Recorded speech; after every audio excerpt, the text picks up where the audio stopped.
Bueno, buenos días a todos y todas y muchas gracias por la oportunidad de hablar aquí, a todos menos a Ricardo. No sé dónde está Ricardo, pero el día que me invitó a participar aquí, inmediatamente le dije que no, porque el nombre, equilibrio entre innovación y sostenibilidad, acceso a fármacos de alto impacto económico en el servicio público de salud, la verdad que no era algo de lo que yo pudiera hablar con conocimiento. Sin embargo, cuando luego me contó que quería la perspectiva desde una consulta médica, pues dije, bueno, pues nada, eso sí que lo sé, sí que tengo experiencia en la consulta médica, así que desde esa perspectiva voy a hablar. Mirad, voy a defender lo siguiente. Voy a defender que esto que veis aquí, es decir, la interacción entre el médico y el paciente, es y debe ser el centro neurálgico de toda la atención sanitaria. Y aunque esto retóricamente se repite, yo creo que realmente no siempre se piensa. Y no estoy hablando solo del paciente como centro, sino de la interacción entre el médico y el paciente como centro. En el curso de las últimas décadas hemos asistido de manera indudable a la proletarización de los médicos. Bueno, esa proletarización en dos sentidos. Por una parte, se han ido convirtiendo paulatinamente en prescriptores de guías de práctica clínica o de protocolos, y por otra parte han perdido su prestigio. ¿Creo yo que esto es bueno o malo? Creo que es malo, sobre todo la parte de convertirse en meros prescriptores. Los médicos y los pacientes están aquí en medio de un sistema, el Sistema Nacional de Salud, un sistema solidario.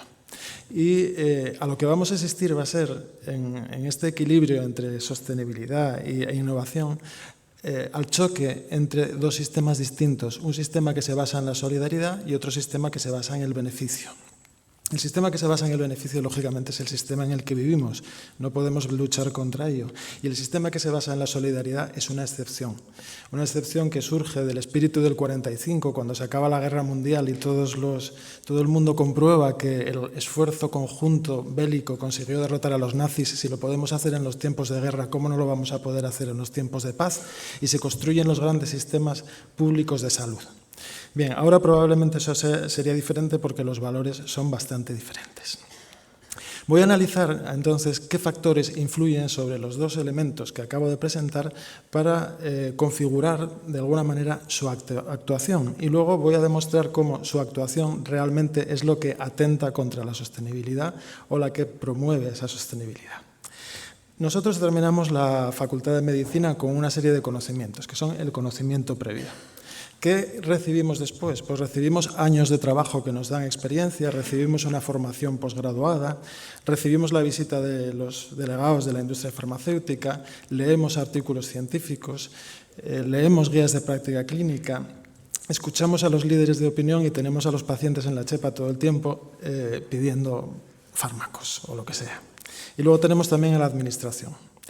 Esto parece un entramado bastante sencillo, pero es bastante complejo, porque realmente hay una serie de interacciones que no podemos soslayar. La industria farmacéutica ocupa un papel central en todo esto, en el sentido de que la industria farmacéutica va a promover hoy por hoy, y eso es así, la inmensa mayoría de la formación de posgrado que recibimos.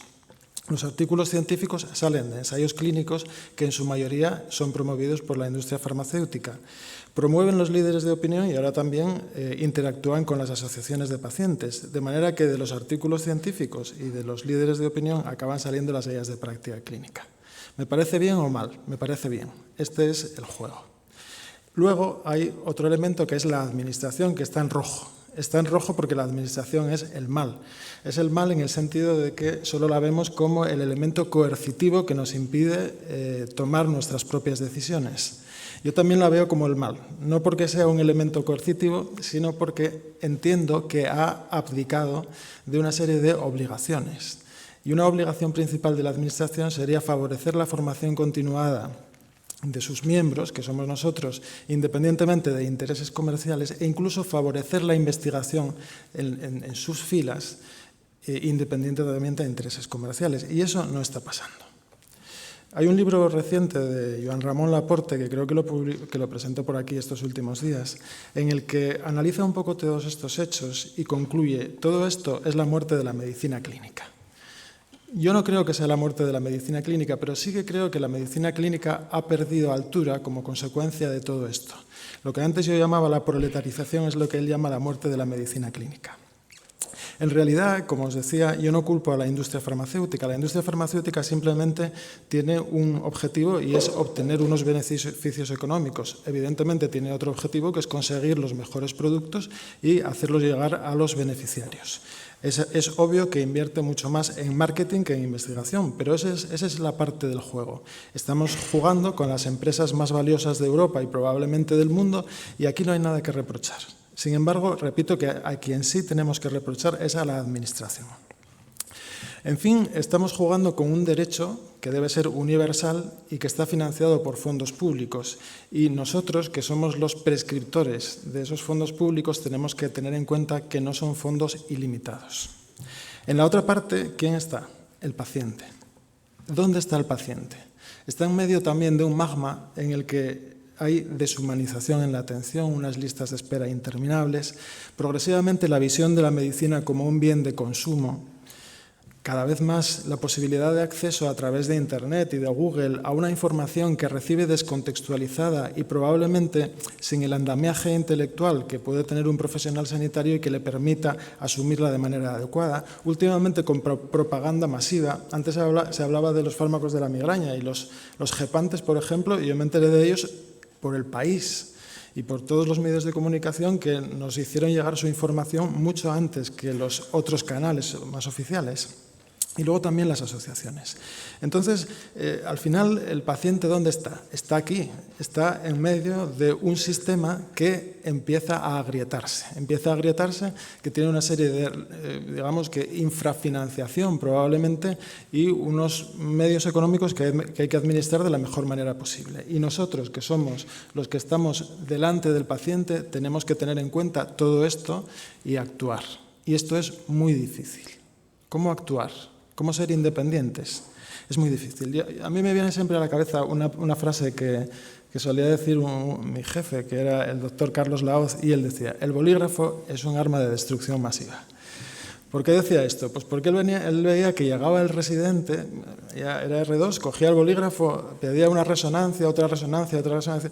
Y bueno, para nosotros pedir una resonancia era un acto simple e individual, pero multiplicado por 500 residentes, eso era la quiebra completa del sistema. Entonces, él reclamaba responsabilidad en ese sentido.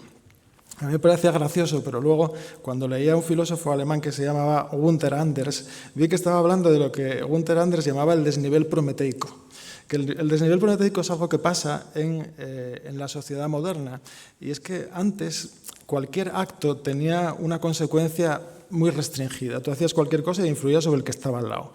Ahora puedes hacer una cosa determinada y tener una influencia masiva. ¿Y qué pasa? Que esa influencia masiva es una influencia que está libre de componentes emocionales. Es decir, yo tengo delante a una persona y tengo una profunda empatía con ella, de manera que cualquier cosa que le haga va a tener un retorno empático que me va a influir poderosamente. Sin embargo, si hago algo que va a influir sobre 10.000 individuos que no conozco, ahí se produce la desconexión emocional, el analfabetismo emocional, y eso no nos influye. Es decir, me importa mucho salvar la vida o mejorar la calidad de vida del que tengo delante, pero me importa nada si el sistema se quiebra. Esto salía en la película esta de Chaplin, no sé si la visteis, de Monsieur Verdoux. Decía: los números santifican. Si matas a una persona eres considerado un villano, pero si matas a miles se te considera un héroe. A mí me llama mucho la atención la diferencia entre los sistemas sanitarios. Nosotros estamos en un sistema solidario y, por ejemplo, en Estados Unidos tienen un sistema basado en aseguradoras. Es muy distinto. Me llama mucho la atención este artículo que se publicaba hace 2 semanas en una revista que se llama Neurology Today, que es una revista que publica la Academia Americana de Neurología, y saludaban con mucho gozo los 40 años de la ley que en los Estados Unidos permitía la venta de los medicamentos genéricos. ¿Por qué lo saludaban con gozo? Porque los neurólogos habían visto que la introducción de los genéricos había supuesto la posibilidad de los pacientes real de recibir tratamientos que de otra manera no podían recibir. ¿A dónde llevó esto? A que ahora mismo en los Estados Unidos el 90% de los medicamentos que se prescriben son medicamentos genéricos. Sin embargo, en Europa solo el 65% y en España solo el 40%. El desnivel prometeico. En Estados Unidos tienen delante al paciente y se preocupan por su sostenibilidad. Aquí tenemos delante a un sistema que pueden ser 40 millones de pacientes y no nos preocupa nada su sostenibilidad. Entonces, tenemos de alguna manera que reflexionar, olvidar un poco la cuestión emocional y plegarnos a lo que realmente puede ocurrir si no cuidamos el sistema que tenemos. Una reflexión adicional que quería hacer también desde la clínica es que frecuentemente en los últimos posiblemente 40 años la medicina basada en la evidencia probablemente ha sido el mayor avance que se ha producido y que ha conducido a, bueno, pues a la aparición de multitud de fármacos innovadores, pero hay también sus trampas en todo esto. Una de las trampas, por ejemplo, es que los ensayos clínicos se diseñan planteando una pregunta clínica que no necesariamente es la que nosotros nos planteamos delante del paciente. Esa pregunta clínica probablemente beneficia mucho al laboratorio que va a vender el fármaco y un poco al paciente, pero no es la pregunta que nos planteamos. Y cuando llegamos al acto clínico en sí, resulta que no sabemos muy bien qué hacer y acabamos aplicando de manera, yo creo que incorrecta, las guías y protocolos de práctica clínica y no conseguimos los mismos resultados que los ensayos clínicos porque los pacientes que tenemos delante no son los mismos y la pregunta que se planteó no es la que nosotros queremos que se responda. De manera que traigo a un filósofo que decía que es necesario reconocer y respetar las diferencias entre el conocimiento científico y el médico, la compleja pero indispensable fusión que el médico tiene que hacer entre lo teórico y lo práctico, lo general y lo particular, lo universal y lo existencial. Es decir, los ensayos clínicos son importantes, las guías de práctica clínica son importantes, pero como perdamos de vista nuestro propio juicio clínico, como perdamos de vista las bases de la medicina clínica, estamos perdidos y no vamos a beneficiar en nada a los pacientes. La práctica de la medicina, por tanto, como casi todo en la sociedad moderna, es una mezcla embriagadora, decía este hombre, de ciencia y práctica, política, negocios, industria y un deseo de satisfacer las expectativas. Y el bienestar del paciente con frecuencia se pierde en la mezcla. Ya sé que todo esto es un poco abstracto y que no nos lleva a mucha cosa ambigua, pero voy a hacer un resumen al final, que me quedan 3 o 4 minutos, en el que espero ser un poco más concreto. Al fin, todos los congresos nos dicen que el paciente tiene que estar en el centro, y al final considero una vez más que esto es un poco retórico. Cuando preguntamos a los pacientes, a la sociedad civil, yo he estado buscando a ver qué dice la sociedad civil sobre la cuestión de los fármacos, y por ejemplo la Federación de Asociaciones de Defensa de la Sanidad Pública tiene un documento en el que aborda realmente el problema de la sostenibilidad y en uno de sus puntos, en el 5, habla del incremento exponencial del gasto farmacéutico y ya se hace una serie de propuestas que yo no voy a entrar a analizar porque sería muy complejo, pero que inciden un poco en lo que acabo de decir, en la necesidad de bajar al barro, en la necesidad de tener en cuenta los problemas reales y en la necesidad de tener más independencia de criterio con respecto a todo el entramado que influye sobre la toma de decisiones en la clínica. Eso es lo que piensan ellos y esto es lo que pienso yo en la última diapositiva que considero las conclusiones. Pienso en primer lugar que es necesario reenfocar la práctica de la medicina en el paciente.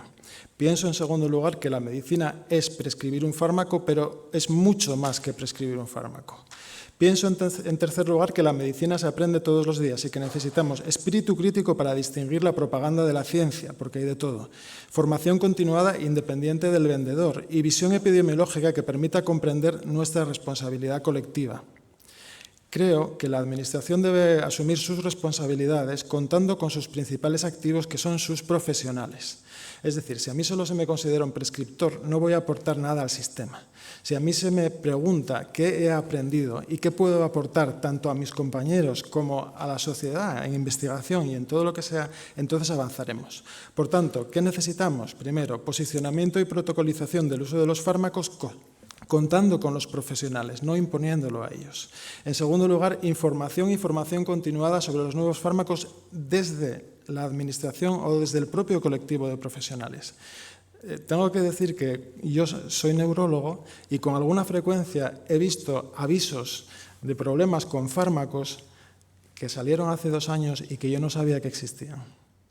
¿Por qué? Pues porque por vía oficial no me llega absolutamente ninguna información sobre innovaciones, ni sobre fármacos, ni sobre nada. Y eso yo creo que lo hay que cambiar. De manera que necesitamos información y formación continuada. Y en tercer lugar hay que promover, creo, la investigación apoyando con recursos y metodológicamente a los profesionales de la sanidad pública, de manera que se respondan también las preguntas que a lo mejor son más pequeñas, pero muy relevantes desde el punto de vista de los pacientes que nos hacemos todos los días. Ese gráfico de ahí de la derecha es como el que presentaba antes Isabel, son las innovaciones farmacológicas. Es muy difícil estar al día de todo eso, incluso si quieres ir mirándolo por Twitter o por la sociedad científica. Necesitamos formación. Y nada más, muchas gracias por su atención.